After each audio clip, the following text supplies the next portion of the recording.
Music City Horror. Welcome to Music City Horror. This is episode 14. This episode, a little bit different format. We conducted an interview with a producer from Los Angeles named Phillip Andrew. He's worked on everything from TV shows, shorts. He's produced. He's actually acted in a couple things. He was on an episode of Parks and Rec. I mean, he's done a lot of stuff. With the horror community specifically, he actually got to work with Wes Craven. So we kind of dive into that. So this episode just dives right into the interview with Phillip, and we will have that right after the break.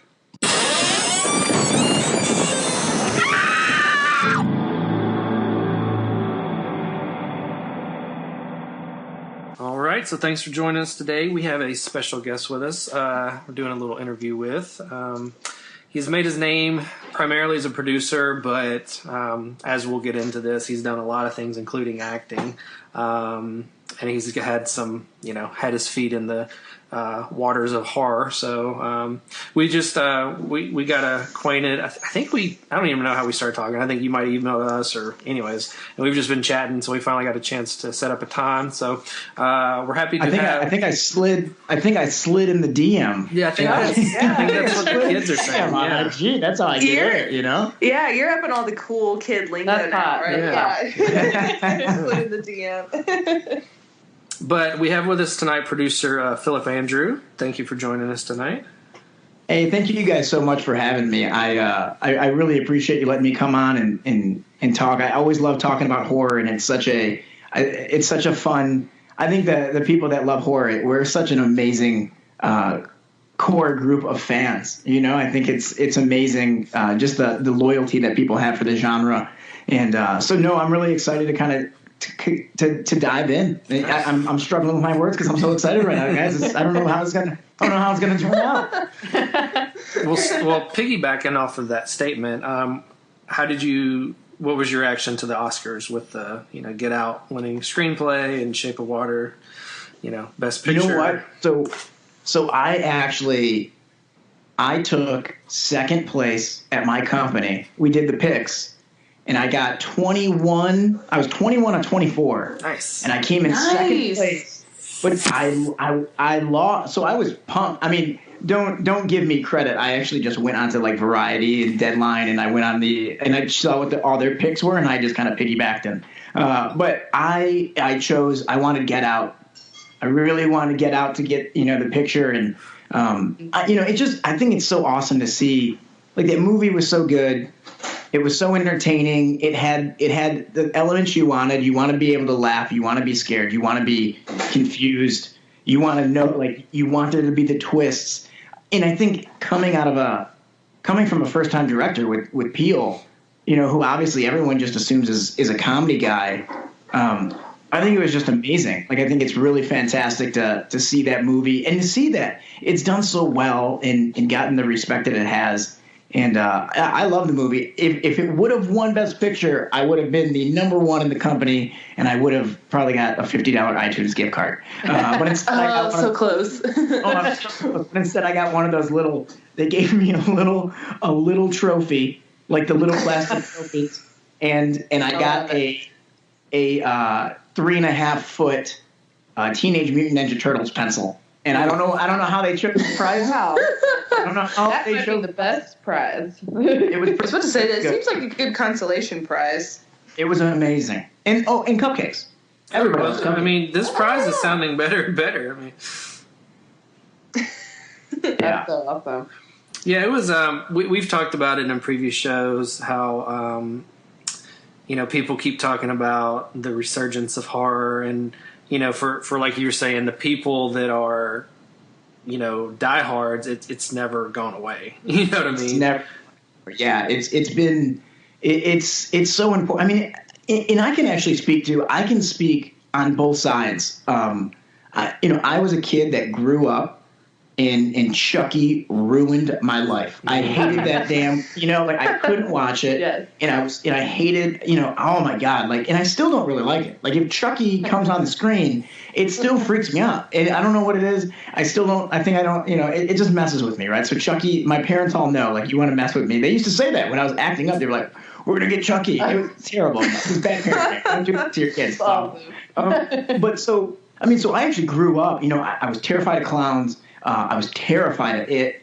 Didn't like it. My sister's name is Carol Ann. So watching Poltergeist growing up was like my sister, and we still joke about it. Like real life. Yeah. Oh, it was totally real life. So I was terrified, like growing up, and I never really liked horror. I stayed away for a very, very long time.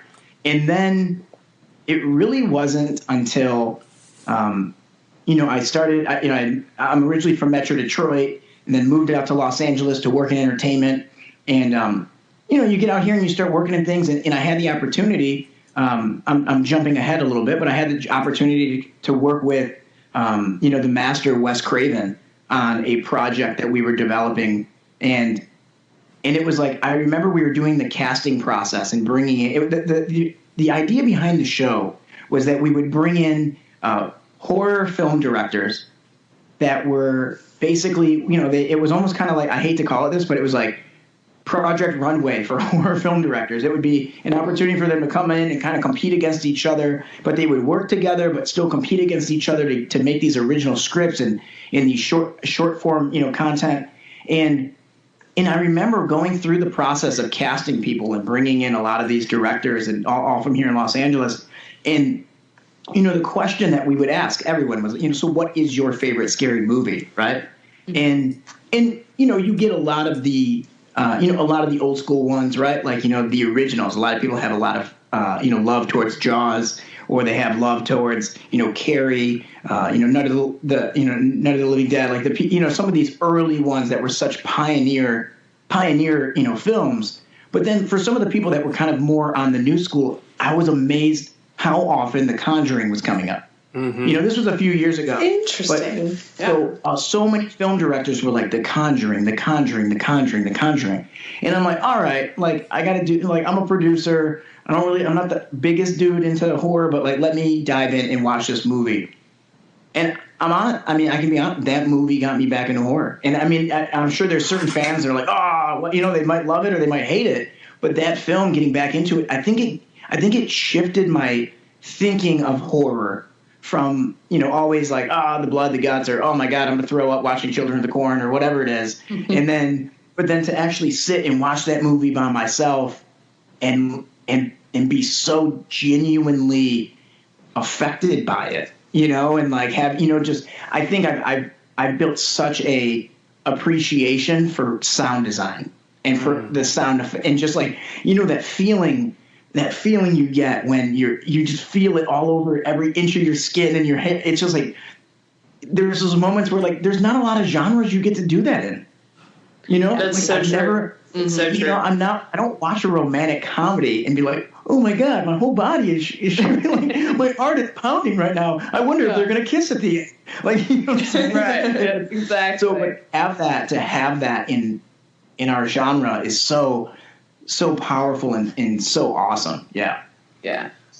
Yeah, I think horror is one of the, I think the sound is just as important as the visuals in horror. Yeah. I didn't even tell you guys. I didn't get a chance to mention this when we were kind of first doing it. But this past weekend, I went to a birthday party for a friend of mine, and I got the opportunity to do the IMAX virtual reality game out here, which is there's a horror version, and you are inside of a mansion as zombies are trying to kill you, and it was nuts because like a week or a few days earlier I had gone to like the Mammoth Film Festival in one of the companies there. I forget the business card. What was their names? I want to say it was Imagine VR. I think that's wrong. I feel bad now because they're nice guys, but it was they gave me an opportunity to do the VR for the first time in a horror setting, And so I put on the the 3D glasses, and I've got the headset on, and I'm joking with them. I go, "Hey guys, I don't get scared, but I get startled really easy. Okay, so like if I scream, like you guys just part of how it is." So I'm like super embarrassed because I know it's gonna happen, and I'm sitting in the seat, and I'll try to paint the picture for you guys. I'm gonna get creepy with the fuck. I'm kidding. And let's do it. I'm sitting there, and you're in a corner, and you can't move, but you're just looking around, and like all of a sudden you just feel it. You start feeling that sound, and it's crazy, and you're hearing things going on, and then all of a sudden you look over in the corner, and like Pennywise is creeping around the corner, and I'm like, oh no, like dude, this is, and then as soon as he's just being a jerk, creeping around the corner, all of a sudden I start seeing the other door start to open. And there's like this dark spot, and then it's like, and my heart is just pounding. Like I know I'm in a room with like 20 people, and I'm safe. This video, I'm not even kidding. This video was only 3 minutes long. I almost quit 3 times. I was so not ready. Wow. So not ready for it. And there was a moment. Yeah, he wasn't ready. There was legitimately a moment where I screamed out loud. I got so scared, and I screamed, and then I'm like still talking. They're like, "Oh, it's not that bad, guys. I'm okay." And but then, we're doing it for the next effect. Yeah. So then the next day, the next week comes up, and I go to this thing, and I go to this birthday party. I had no idea what it would be, and they had this, go in this mansion with all of these zombies, and my first immediate thought is like, "No way, dude! I couldn't handle 3 minutes." And like now you want me to go and sleep. But I'll tell you what, it was the coolest experience to be in there with like 3 other guys, and we're all playing this virtual reality kind of shooter game, trying to kill these zombies, and it's just where the capabilities of where the technology is allowing us to go is just, I think it's the next few years. The experiences that we're going to be able to have, and especially in this genre, it's going to be, oh man, it's exciting. It's really, really exciting. Yeah, I was reading something about. I think they're saying that the VR is going to be like by 2020, like a $5 or $6 billion industry, and I mean it's just because especially like if you look at like theme parks have already gone to like the 3D rides and roller coasters. I mean, it's so much easier to just, put a, cart down and have people sit down with glasses than it is to build an entire, track and all that kind of stuff. So I think the seeds are there, but I think VR kind of ties it together, and every year it gets better and technology gets better and cheaper. And I think it's just going to it's going to just blow up. It's going to keep getting better. And I just want to throw out some love for this, because they were Amaze Studios, and it was the VR company that had the Pennywise thing, and it was they also had, and I probably shouldn't even bring it up, but they also did have a stripper pole one. I'm not going to say whether or not I did it, but the option was available. Yeah. Nice. I think we should fly out and do that, you guys. Yeah, sure. That sounds amazing. Yeah. I'd love to see how long each of us lasts on that thing. Let's see. Well, I guess we'll officially start. We've been kind of bouncing around, so that's that's a good thing when the conversation's just kind of flowing freely. So you said you're from the Detroit area. So what we talked about before we started recording is, you have quite a resume. You've been a producer, an assistant producer. You've done some acting. So how did you get started? If you had to tell somebody this is when it started, like how did, you can even start from just how did you get from Detroit to LA? No, definitely, man. And, so for me, I think I always grew up loving entertainment. I always was that kid with the camcorder messing around, making stupid videos. And that, that kept through junior high up until high school. And then I graduated high school in Metro Detroit, went off to Michigan State University, which has a really good film program for anyone in the Midwest that wants to get into it. And so I went to Michigan State and studied TV and film and media, and was an awful student. I did well, but I was like, total frat boy who all I wanted to do was party and get into havoc. And I always knew I wanted to move to California, and I had no idea how it was really going to happen. But I just kind of picked up and I moved and I made it work. There's a long version of the story, but I won't get into it. But so basically, yeah, I mean, like I made the decision. For anyone, the number one piece of advice that I ever received in terms of when I wanted to move was I had a producer friend who I had gotten connected through some people. And she said, you know what, Phil, pick a day, and no matter what, you leave on that day. That's it. Like, make it real. And it was like, that was such a, and it was the other day. It was like February. I think I left Detroit like February 26th.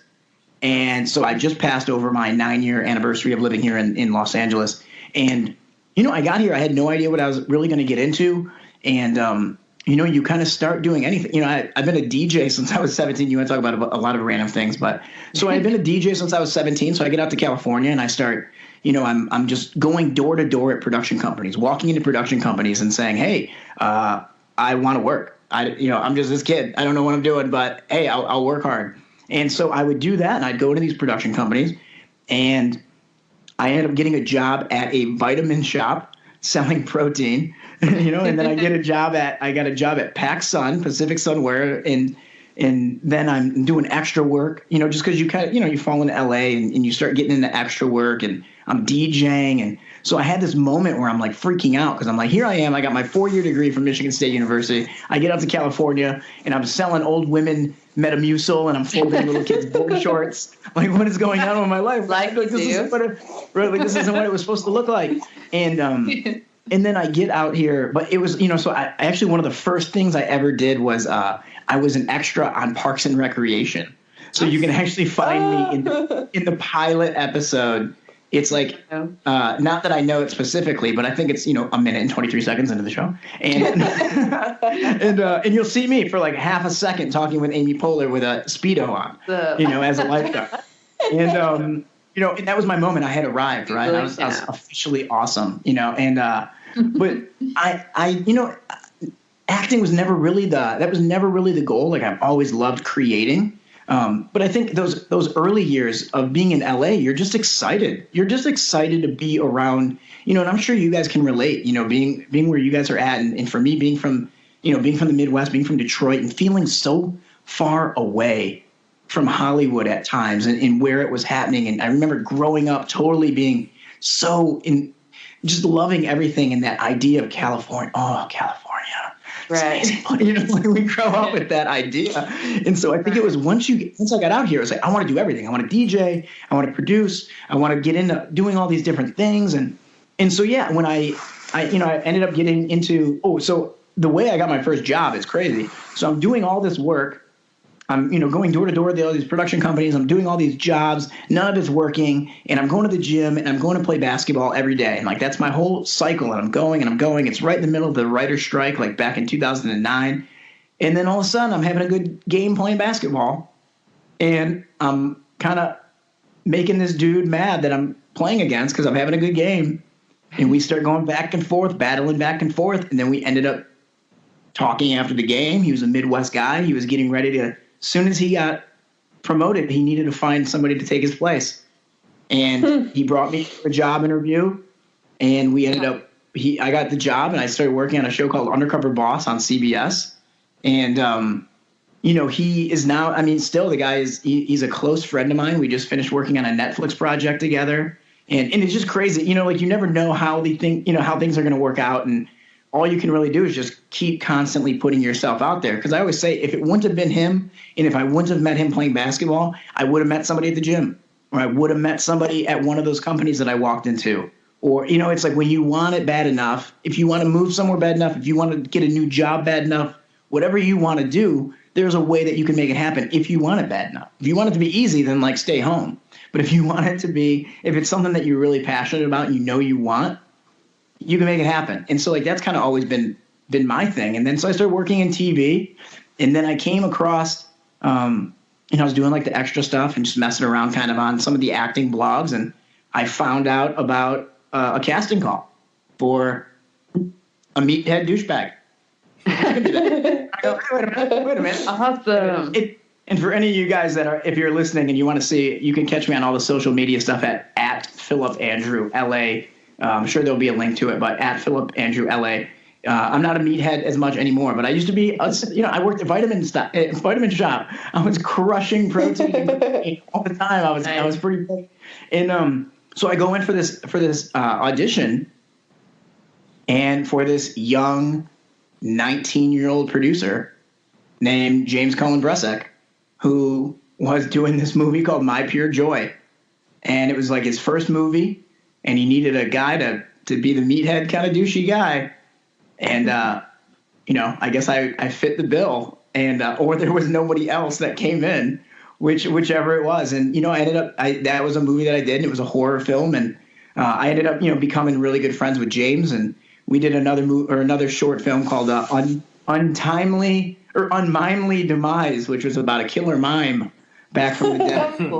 And once again, I played a meathead douchebag. He had me typecast. James did,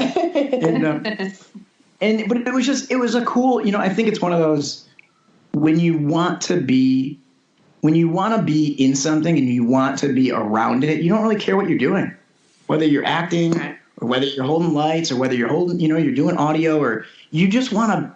You just want to be around people that are making stuff and that are passionate about things. Mm-hmm. And I think that was always what like kept me connected. And James has become a good friend. I mean, now we just had his 26th birthday the other day and was out at his, out for his birthday. And, we were talking about it. And I think that's the other thing in LA is like so many, a lot of people don't even make it 6 months here.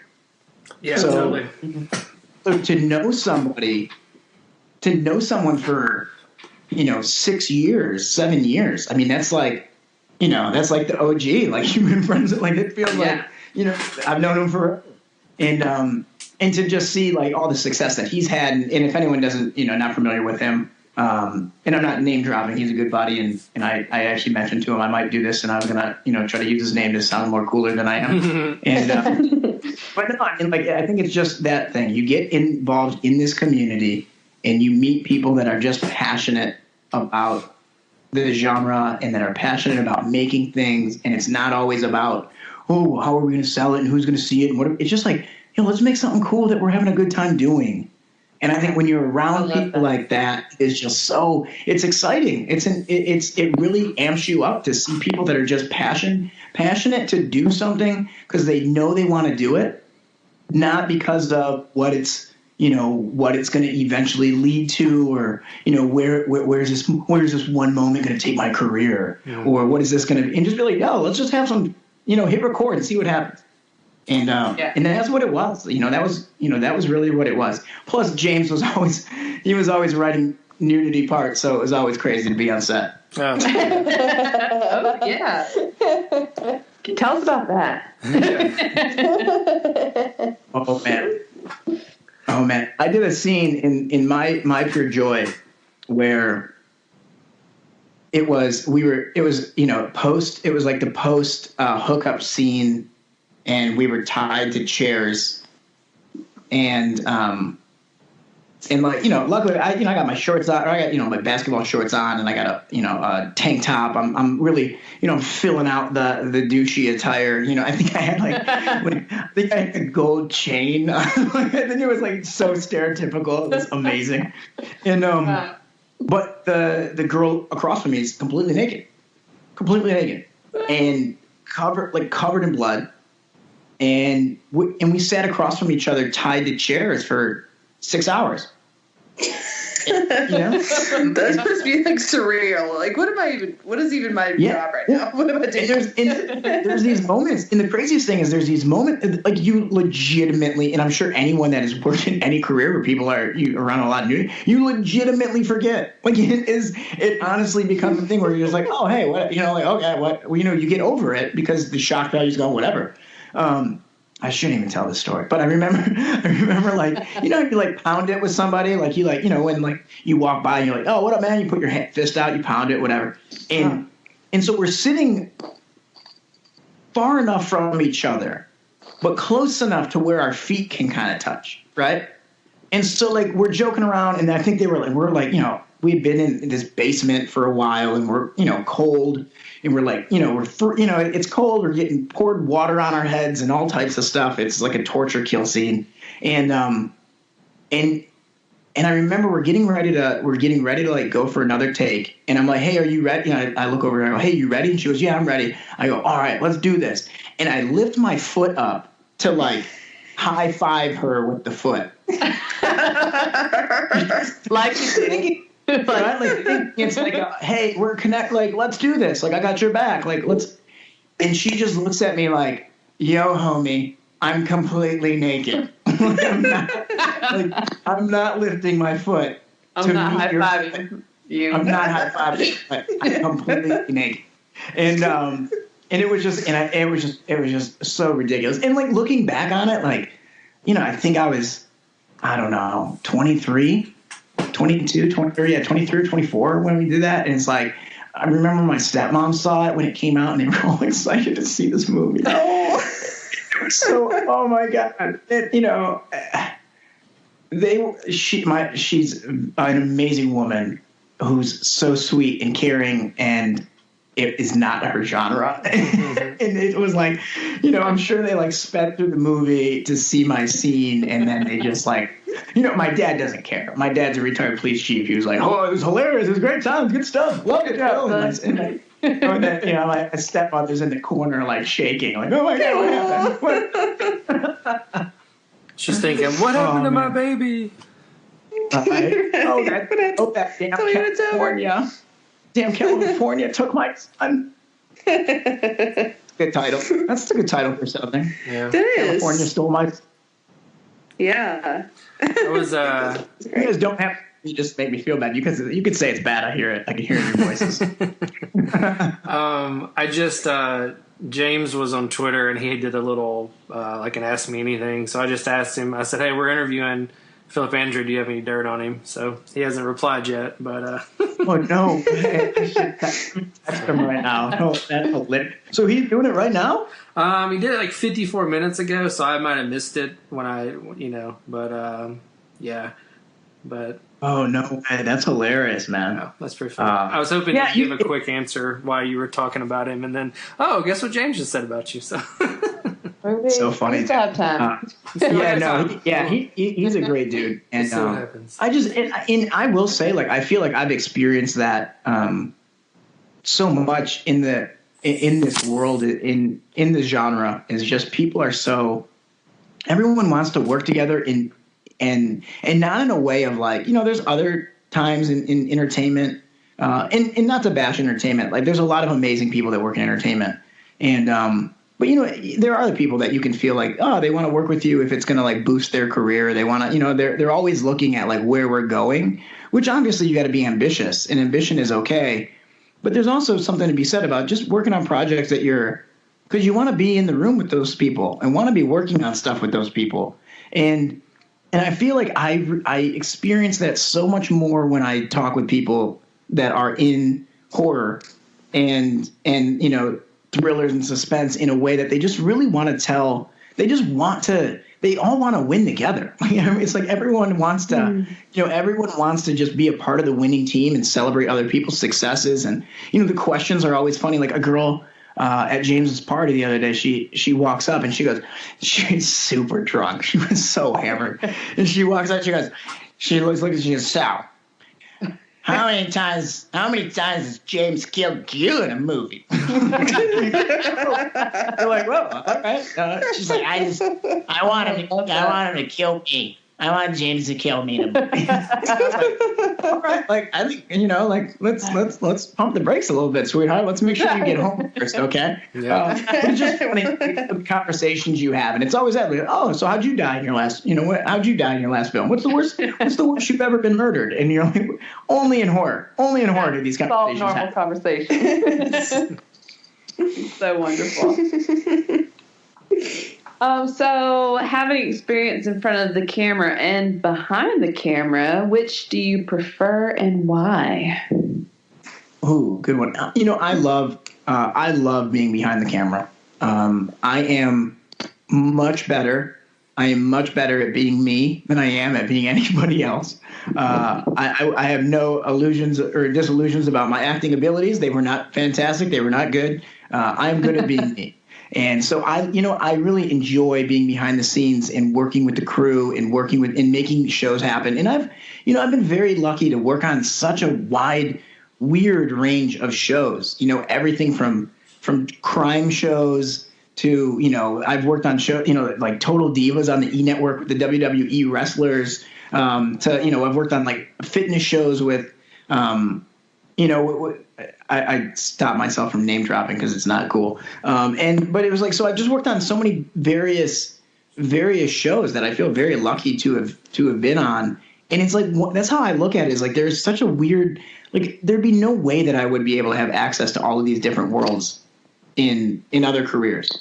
And so I love the fact of just being around people that are, passionate and enjoy telling stories, and they just want to make people feel something. I think that's so good, is like the call to action of a film is like, what's your message? What are you really trying to, whether it's a film or a TV show, you have an outlet to be able to, make people feel something or educate people or just entertain them.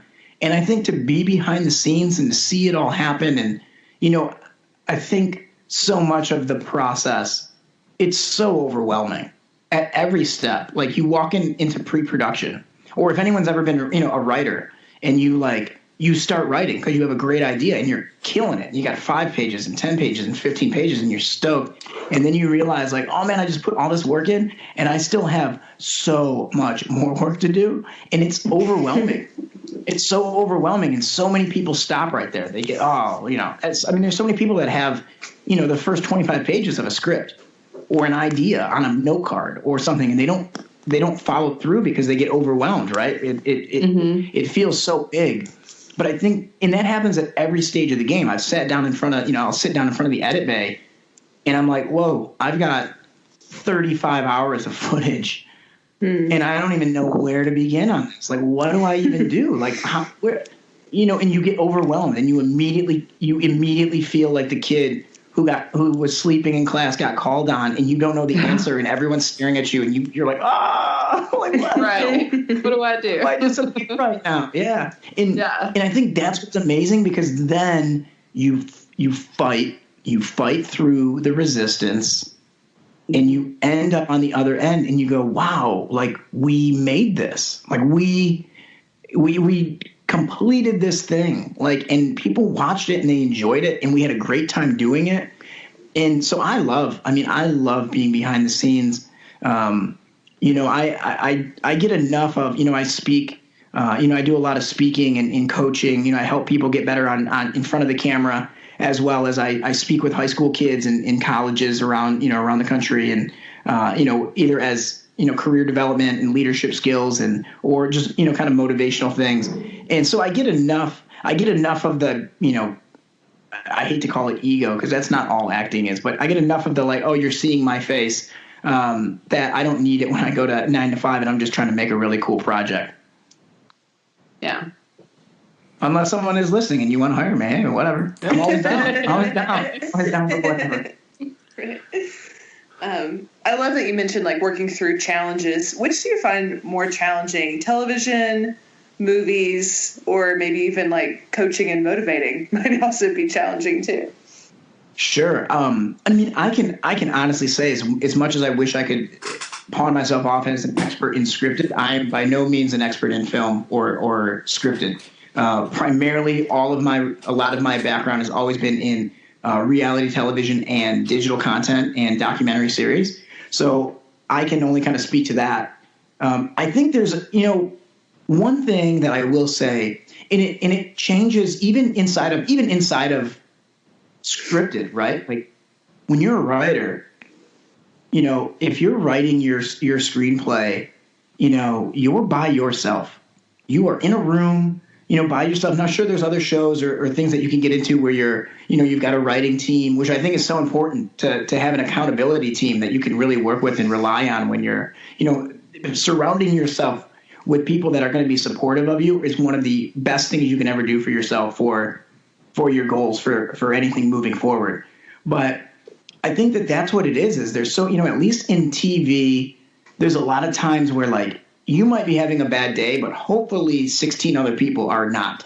So you can off of their energy. You can, tell someone what's going on. You can at least have some support. Where I think there's certain jobs inside of the, if you're an editor, sometimes you're in an edit bay by yourself for a long time. If you're a writer, you're by yourself. So I think that's the one thing that I think is easier at times about TV is the accountability, is what your job is, what you're responsible for, and you don't want to let the team down. Whereas I think then on the other end, you get times where, even from like the motivational thing, that's even sometimes harder because when I'm coaching somebody, we are talking very much about them and their experience and what they're up to and what's happening in their life and how do they get better. And it's very all about them, and it's easy to kind of get overwhelmed in that moment, right? Like you can be almost obsessed with yourself. Like there's this time there's a quote somebody has that's like all suffering is an obsession with yourself. And it's like that idea that's where we torture ourselves, is when we're in our heads and all we focus on is us.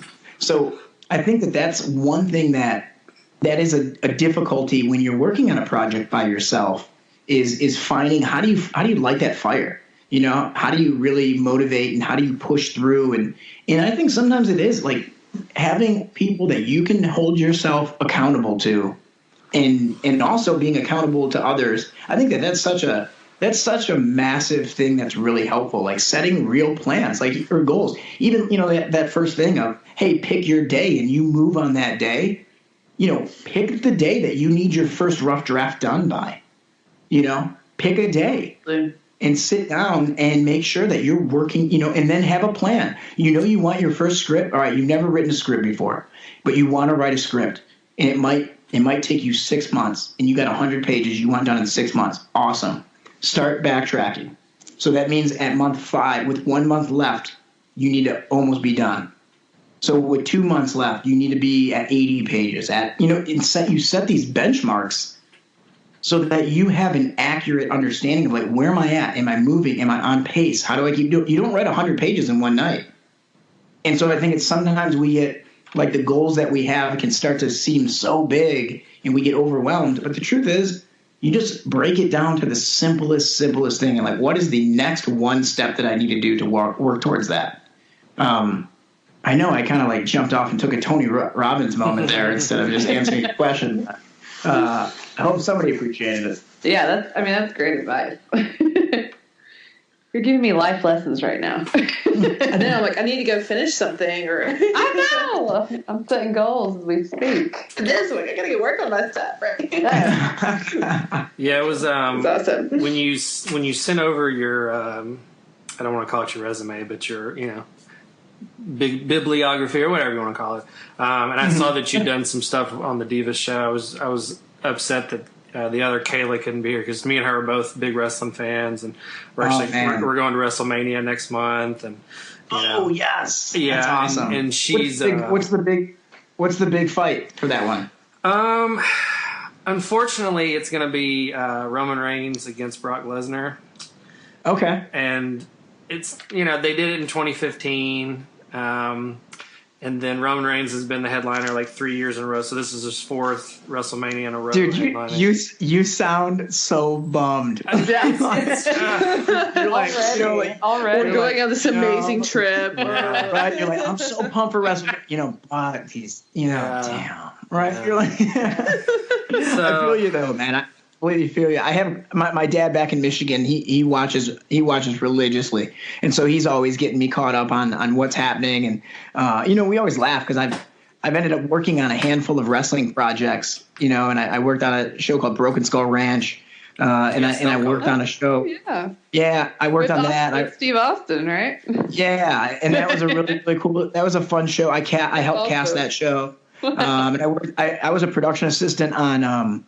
What was the Tough Enough?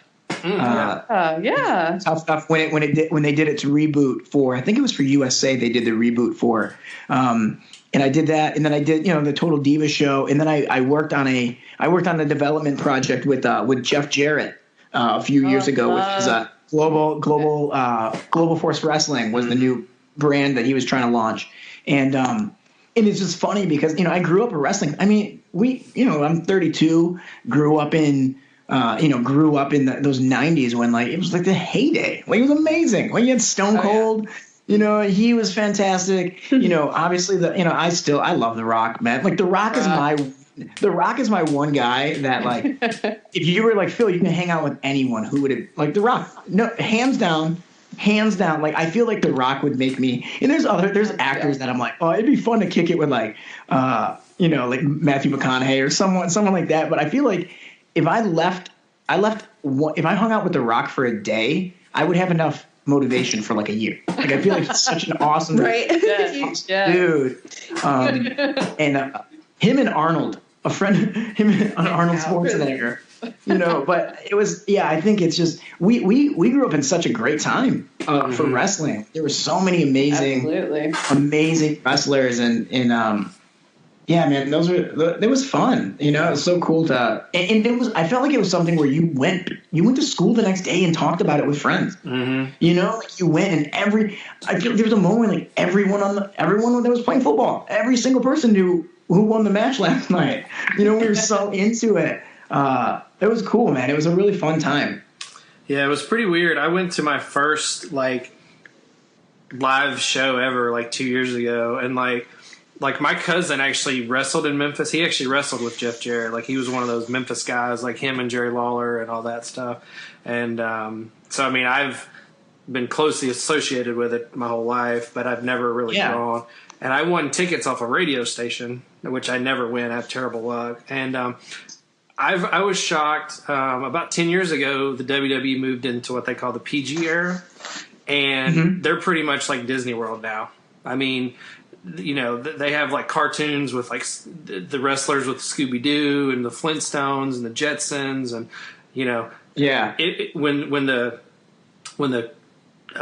when it'd go to commercial at home, they would show commercials in the arena, and it was just commercials for the WWE Network and the movies, and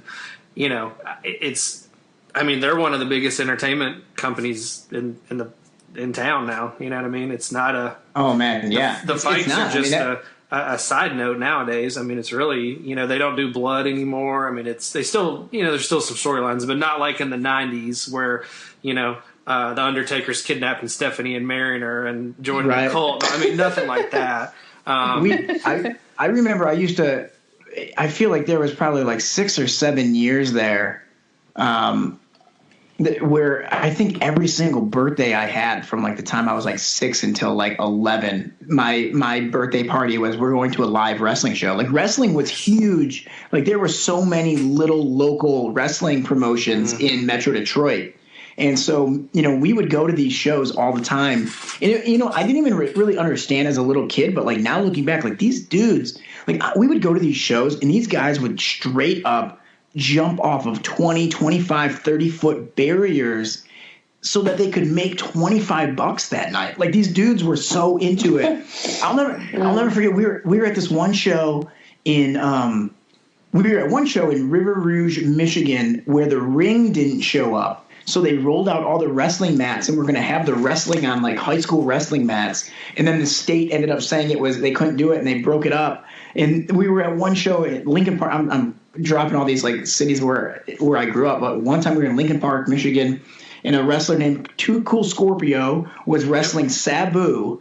And they did you guys remember Sabu from like ECW and all this, and they did a suplex off of the top rope, and the ring snapped in half.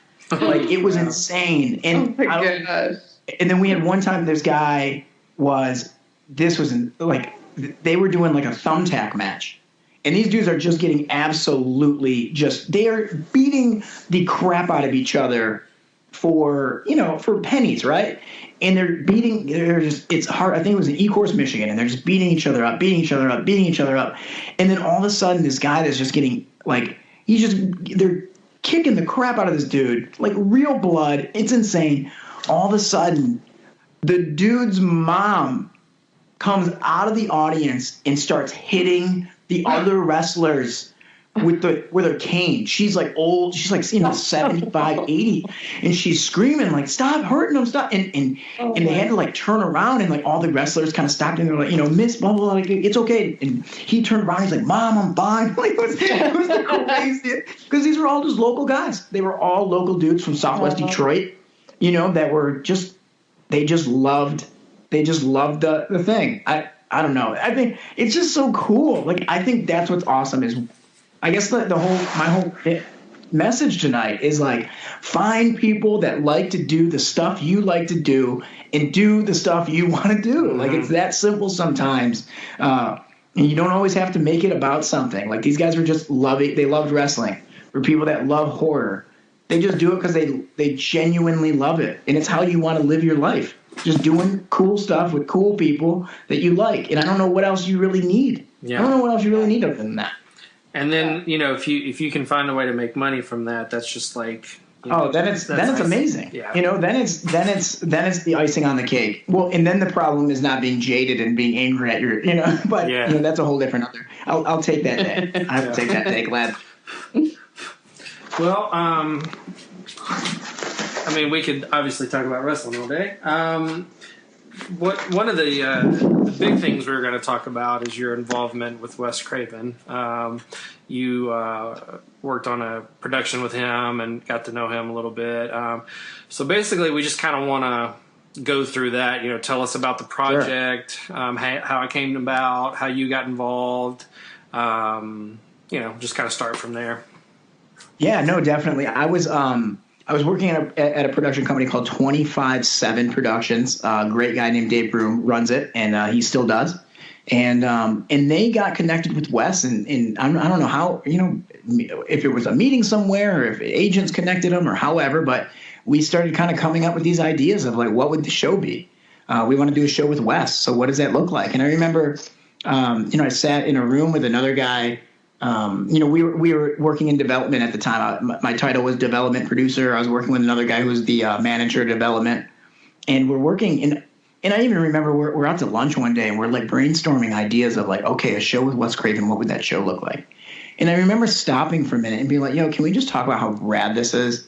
Like that we are eating lunch in LA, because like neither of us are from Los Angeles, and it was like we're just sitting here eating lunch in Los Angeles talking about how to develop a show for Wes Craven. Like this is insane. It was just such a cool moment. And we had all these crazy ideas of like, what if we had a house that it morphed, and then people had to learn how to escape from the house, and as soon as they fixed one thing, another thing would break, and there was and we'd come up with these crazy, almost like I wanted to do Legends of the Hidden Temple, but with Wes Craven in a horror film, or a horror house, and so we ended up landing on this idea of these horror film directors, and what if they were competing against each other to kind of, they would get different topics and they'd create these shows. And or these movies, and so it just kind of started as that. Like we started working on it. We found people to work on it, like the directors. We did a casting call for a lot of directors, and a lot of amazing people came through, and we ended up picking a handful, and then we started shooting. And I'll tell you what, Wes was such an incredible dude. Like just. He cared so much. Like he cared so much about the genre, and he cared so much about helping. Like a lot of the filmmakers, like everyone was in their early 20s for the most part. Like there were a couple of people a little bit older, but everyone was really like just passionate about horror. And Wes just like he never was concerned about like needing to leave or what time do I need to be there. But like all he wanted to do was be around people and be around people that were passionate about the art. And he was so willing to help at every moment. I remember him telling like a story of, like I think it was Scream 1. They were getting ready to shoot. They were like 2 or 3 days away from filming with at the high school to shoot Scream 1 or the original Scream, yeah. And like somebody from the school board finally picked up the script and read it. Like they had approved it, signed the paperwork, and no one had read the script. And like 3 days before they were getting ready to film, like this guy from the school board or the high school reads the script and he's like, no way, no way is this happening at our school. And they had to find a new location, like just days before. And it's like, and he used it as such a coaching moment of, there was another time where one of the directors she was saying, she was complaining. She was like, you know what? Like, because there were some difficult personalities. I'm not going to name names, James Cullen Brussick. And, people were arguing and they're getting into it and they're fighting over some, certain who's going to have what job responsibilities. And I remember one of the girls, her name, I think Ashley Marie, she's an awesome director. But she was kind of in this thing of like, you know what? Like, this is crazy. Like, this isn't going the way that we had planned it. He's mixing everything up. He's changing everything. And Wes was like, whoa, wait. Who told you this was going to go the way you thought it would? Like, this is making movies. Like, if nothing happens the way you thought it was going to. There, and then and he would just have these moments where he was never a jerk. He was never rude. It was always out of a place of genuine care and of wanting to teach people and educate them. He talked about how he's like, I think he said like he went bankrupt like 2 or 3 times, like in his career, like trying to make a project. And I think that's the one thing, right? A lot of times people just assume you get one hit and then you're a hit forever. Then people are just handing you scripts, or then you can make any movie you want. I mean, like even Ryan Reynolds, I think I read a story where Ryan Reynolds tried making Deadpool for like 7 years. 7 years he was trying to get that thing made. I mean, a simpler example is like Super Troopers 2 is coming out soon. And like the guys from, the Broken Lizard guys, like they had to raise like $2 million on their own to make the movie. So it's like, I think there's this idea, especially in indie film, where it's like, oh man, like, once I make it big and then everything will be set. It's like, you're never set. You're always, like there's always doors. There's constantly doors being shut on you at and that's not just entertainment. That's everything. Like there's always resistance. The resistance is real and it will find you. And it's like, can you push back? Can you keep going? And that's really where it's all at. And like Wes was such an amazing, person to talk on that because he did, he had all of these amazing projects. I mean, he's iconic. I mean, like you can't, like he was so amazing. I don't know. Like it was, James and I we were talking about it the other day, just like how lucky we feel that we had the opportunity to meet the guy, and he was so, and he, just obviously like the last couple of years of his life, and he was just such a good dude. And I'll never forget him. My biggest regret is that I took one photo with him and I thought that I was growing a beard at the time and I thought it was a good idea and a good look for me. It wasn't. And so I always feel bad. I always look back on this photo, the one photo I have of me and Wes, and I look like a complete moron. But, it's still, I'll send it to you guys. But, totally. But it was awesome. I mean, he really was like just such a caring guy. Who really he just loved the genre. And, I remember, this was the one thing that I remember picking up from him that I thought was so good about horror is he was like, you always need to be, like, as the writer, as the director, he's like, you always need to be smarter than the audience. You need to be smarter than the smartest person in the audience. Because if you lose them, it's over. And it was like, that's true. That's awesome.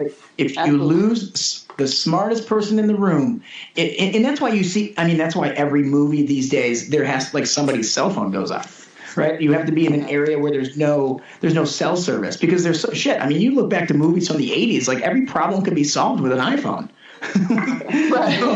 Right. So now, like, you got to be more creative as a horror film director to kind of say, like, well, wait, like really, you have to interrogate your story. Like what? Like why is he running out? Why is she running back up the stairs instead of out the door? When she could do that? Like why is and you have to be able to explain those things because the second that thought goes through the audience member's head, you lost them because now they're no longer in the moment.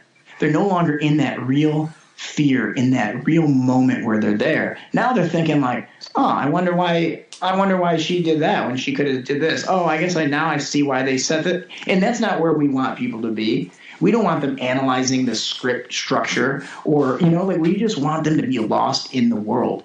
And it's like that. I'll always remember that. Him saying that was like, you've got to be smarter than the smartest person in the room. Because if you're not, you lost it. Man, I love that. Yeah. It's such good advice. Yeah. With him being a teacher before he got into filming, that's really good advice. Yeah, it makes perfect sense. Yes. For sure. This is fun, guys. I really appreciate you guys letting me come on and egotistically take over the show, I guess. I talk way too much. You. So, great. I talk way too much, so my apologies for that. Oh, it's a podcast. Continue. Yeah, we just talk and hang out. You're all good. I know. I hope you're in sweatpants like I am. Very comfy. So piggybacking off that, what was the project specifically, like the name of it? Was there a network involved? I think you told me in one of the emails that ultimately did not make the air.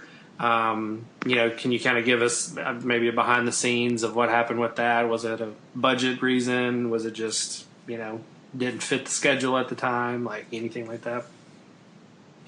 I think I think they ended up making everything went public. So I don't think that I'm breaking any. I'm just trying not to get in trouble. I don't think I'm breaking any rules by saying what it is, but no, because I think they made announcements and it was going to be for AMC, and it was going to be a fun project for AMC, and I think it was going to be connected somehow to The Walking Dead with the directors having an opportunity to maybe these are all things. I mean, it was in development, so it's not like anything was set in stone yet. But there was a moment when AMC had kind of decided they didn't want to do any. There was going to be no longer any reality style format shows on the network. It was going to go all back to movie classics. Yeah. And it was a bummer. I think it was a real bummer because I think so many of us, we had such high hopes for it. And I think it was so cool. Like it really was. Like Wes is he was amazing, and the people that were involved were amazing, and it was a great show.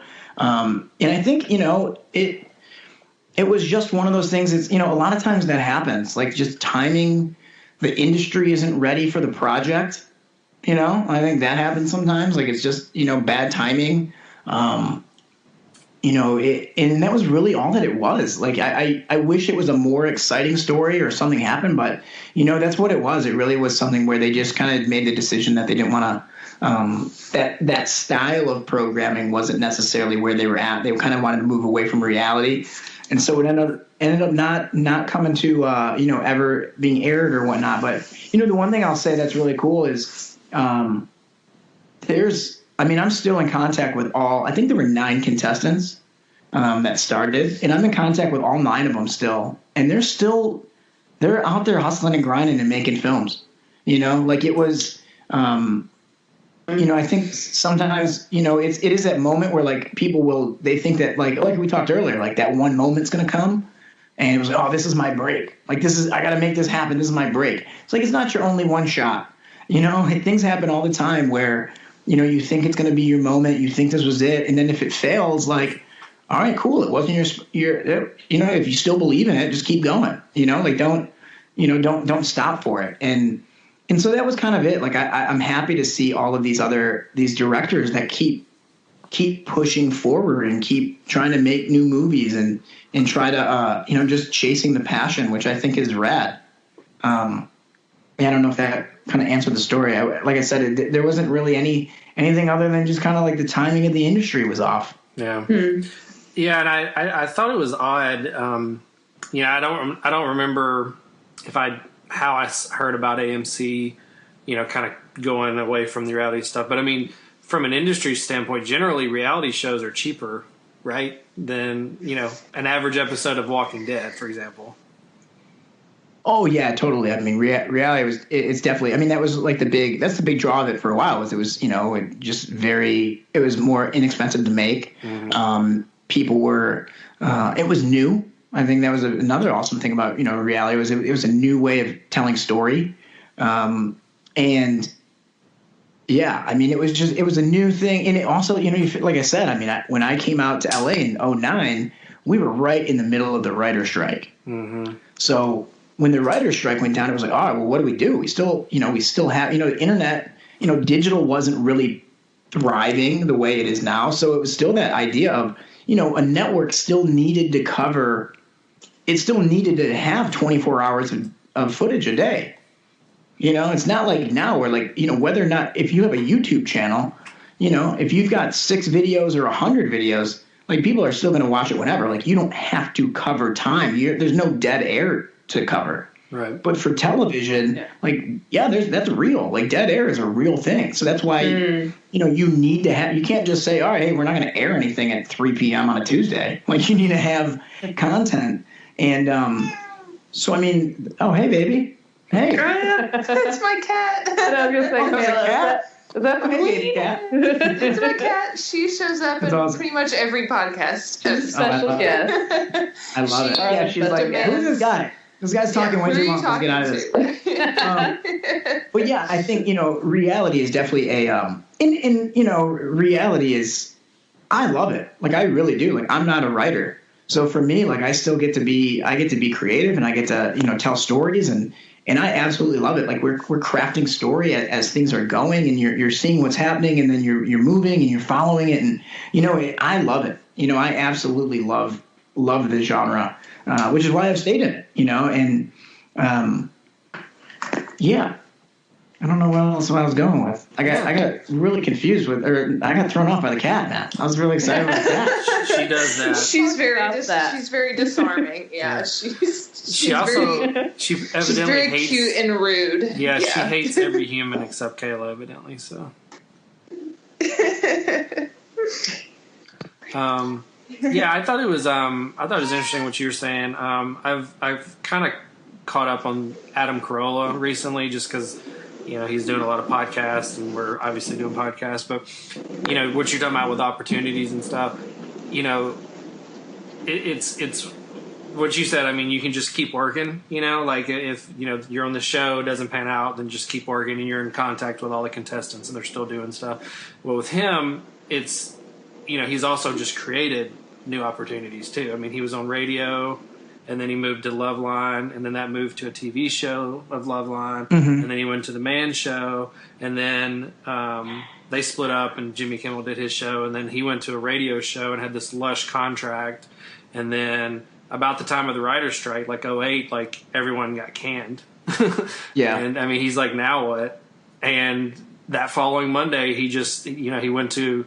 probably Guitar Center and just bought gear. And Monday they just started a podcast, and they just, he said he probably lost money for the first, 18 months, because at that point bandwidth was just out of this world. And, but now he does, like, Monday through Friday, he does a podcast every day. And then I think there's some days where he does 2 podcasts a day. And he's got books out now, and he's the most downloaded podcast in history. He's routinely in the top 5, and I think he's making more money than he's ever seen in his whole life. So so I think it's kind of like what you're saying too. But like you can always like create your own opportunity too. Like if I think that's what it is. It's like you learn, and it takes time. Like, I didn't know, I wasn't raised with a lot of this stuff that like I know now or whatnot. Like, I read a lot, and I try to study and learn from people that have done a lot of great things in the past. And, but one of the things that I've tried to really learn is like you start to try to, instead, a lot of people see problems.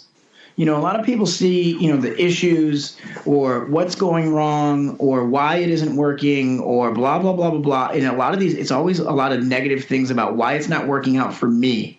And what did I do wrong? Or, there's a lot of this moment that like, sometimes you just got to accept, like I have a mission statement. And in that mission statement, one of the lines is an acceptance of struggle, hardship, and failure. And I've just accepted that for my life, that I'm going to have hardship, I'm going to have struggle, I'm going to have failure. So when it comes, like I'm not that rocked by it because I already knew that it was going to come.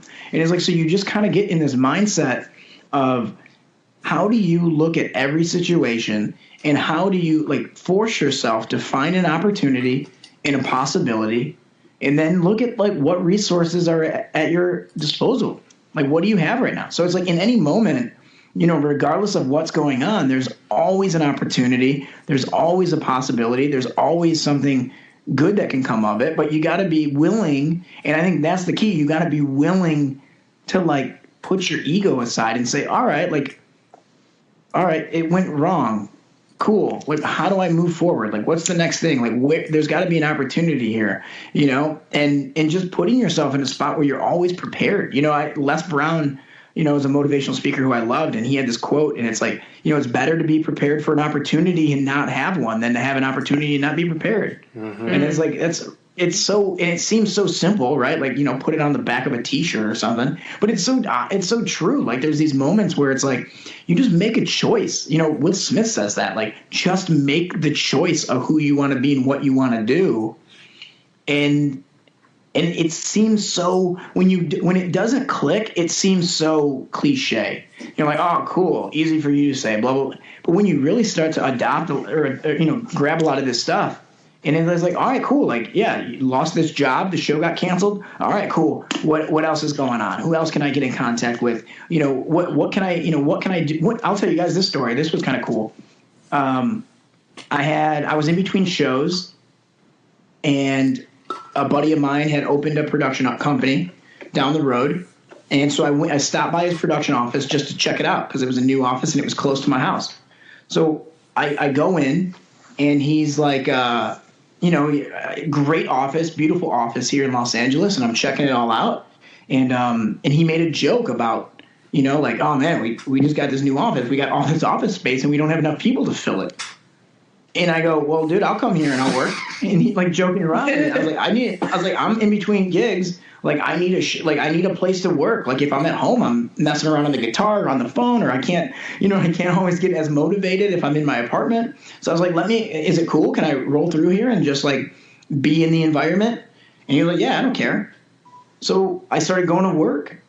Every day without making a paycheck. I started showing up. Like, you hear these stories, but like I really did it. Like, I would show up on Monday at 10 a.m. and I'd leave at like 6:30. And I did that for a couple of days. And one day I'm sitting in there and they knock on my office door that I'm like, they're like, hey, can we come in and talk real quick? I'm like, you guys could throw me out of here if you wanted to. Like, I can't. Where you're like, I'm just a guy. I'm like squatting in your office building. And they walked in and they're like, hey, we got this opportunity. Like, would you want to start on Monday? And then this was a Friday. Like, it was a job that never got posted anywhere. Because it was just like it was a need that came out of nowhere, and they were like, yo, who could do this? They're like, yo, well, Phil is down the hall. Phil's down the hall here working for free, stealing company coffee when he's not making any money, And it was like, sometimes that's just, like, not to brag, but like, that's the way you got to be sometimes. Like, be willing to work whether or not you're getting a paycheck for it. And then the money will find you if you're passionate about it. So, absolutely. Yeah. Yeah. This the creaky door. Yeah, that was my chair. It's funny. I have this we add that in there. Yeah. I have this chair in my office, and it's like I had a leather chair, and I got rid of it just because sitting here just makes me hot. I just was drenched. This is like a canvas chair. I'm sweating right now. Yeah, I'm sweating. I don't know what happened. We're all sweating. Yeah, it's awesome because like the arms kick up, so like I can you were talking about guitar, I play guitar too, so like I can kick up my arms and I have room to play guitar, but it is so squeaky and I'm like, ugh. So like I think I might have to go back to a leather one just because this one is so annoying. So that's so funny. Unrelated. But I think this actually kind of is a good one to ask you. We interviewed Linnea Quigley, and Scream legend, of course, and she was talking about people that are kind of like jack of all trades, master of none, I guess, kind of a deal. Where you have people that can act and get behind the camera and produce and write and do all that kind of stuff. Would you recommend someone learn multiple things like that, or would you encourage people to do like just become the next Spielberg and just do that? Like, what would you encourage people from that approach? I'll tell you what, that is such a amazing and such a difficult question to answer, because it's, and I'll admit, when I moved to LA, I had a lot of people that told me that, like, yo, pick your path. You want to be a camera guy? Be a camera guy. Let people know you want to be a camera guy. Don't do anything that's not be you being a camera guy. And I think there's certain power in that, in choosing your path and letting people know, yo, this is what I really want to do. But I had a little bit of a flip side. I'm from Metro Detroit. I grew up, kind of Detroit for a long time was like an example of what can go wrong when you put all your eggs in one basket. You put all your eggs in one basket with the auto industry, and when that goes, and if you're not diversified and you don't have other skills, it was really hard for a lot of people to continue on with their careers, and it was really difficult. So I think I had a little bit of that, where I was like, there was that of the like, yo, I don't want to be all in on one thing. And then there was also the fact of like, I don't know if you guys can tell, I'm a high energy guy. Like I like being into a lot of stuff. And sure, maybe if I, who knows where I could be if I had put all of this into one thing. But I also could hate where I'm at. I also could be like extremely unhappy because I'm only doing one style of thing. So for me, it was really important for me to learn how to shoot. I camera opt. And then, I started producing, I started shooting, I worked in casting, I started learning how to edit, and I was a story producer. I worked in development, and it was like so many of these things, like when I started shooting, it made me a better producer.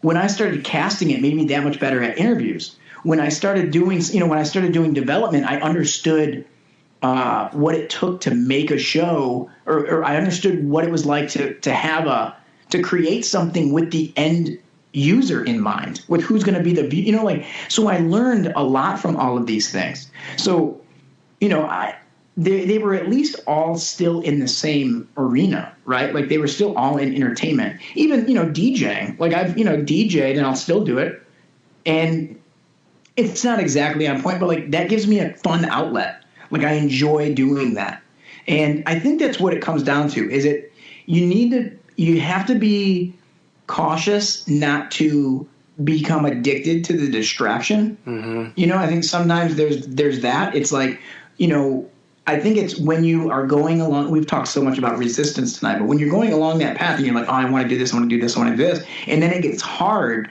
and you go, oh, okay, well, I guess I can go do this other thing right now.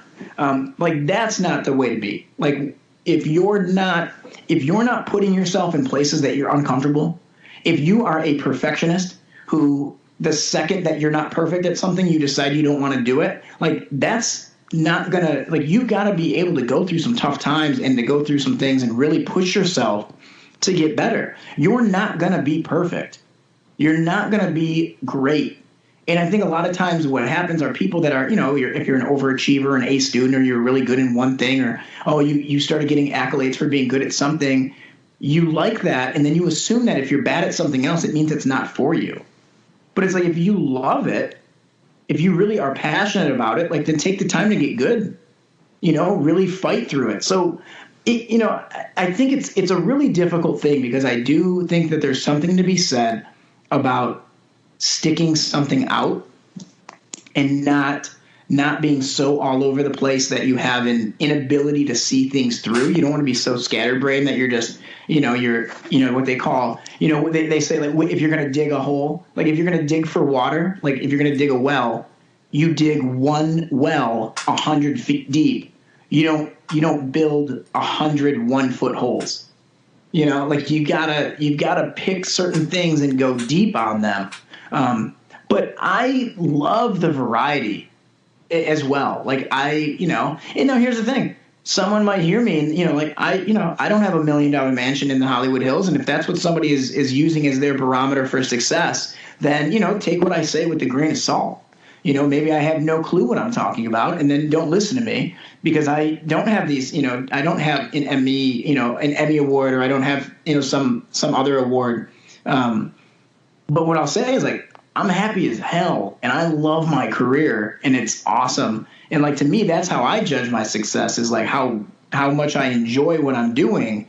And for me, part of me enjoying what I'm doing is the variety, but it's also going 100% when you do choose something. When you do say, hey, I do want to learn camera, don't learn it half-ass.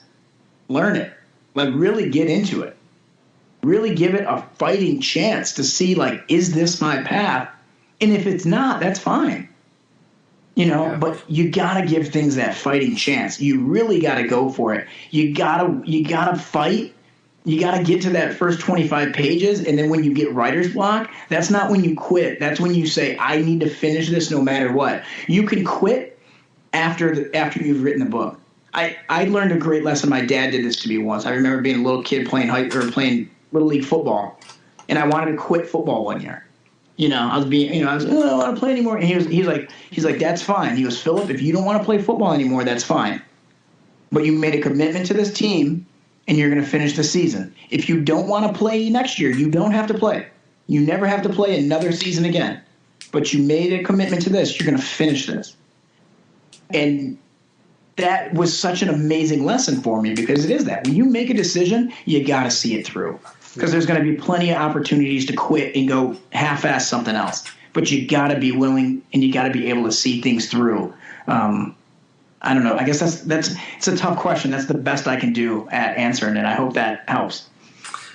No, I mean, that's pretty much right on. So that's good. Well, cool. Well, man, I mean, it sounds like we could keep going for a long time, but it's getting late in the central. And we can always come back and do a round two. Who knows what kind of crazy stories I'll get into? But I want to. First thing I just want to say is just thank you guys so much for allowing me to come on and talk horror with you guys and share a little bit of my kind of story. And it's been a great time talking with you guys, and I hope everyone at home, if you guys are still listening, I hope that it was enjoyable for you. And well, it must have been, or else you wouldn't have sat through over an hour of it. So thank you guys so much. If you guys want to get connected with me on all the social media platforms, it's at Phillip Andrew LA. You can always email me, philipandrewla@gmail.com. I'll answer it. And I'm not that cool yet to where I can't answer my own emails. And just thank you guys so much for making a decision and wanting to do this and then actually doing it.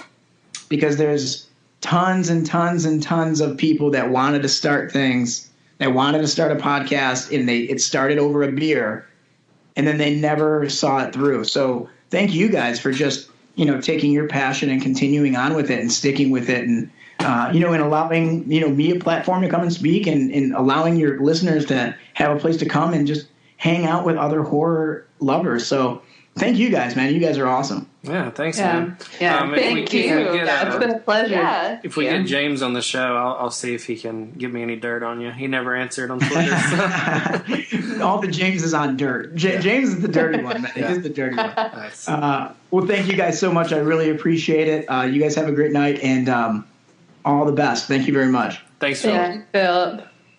Thank you, Phillip. Bye, guys.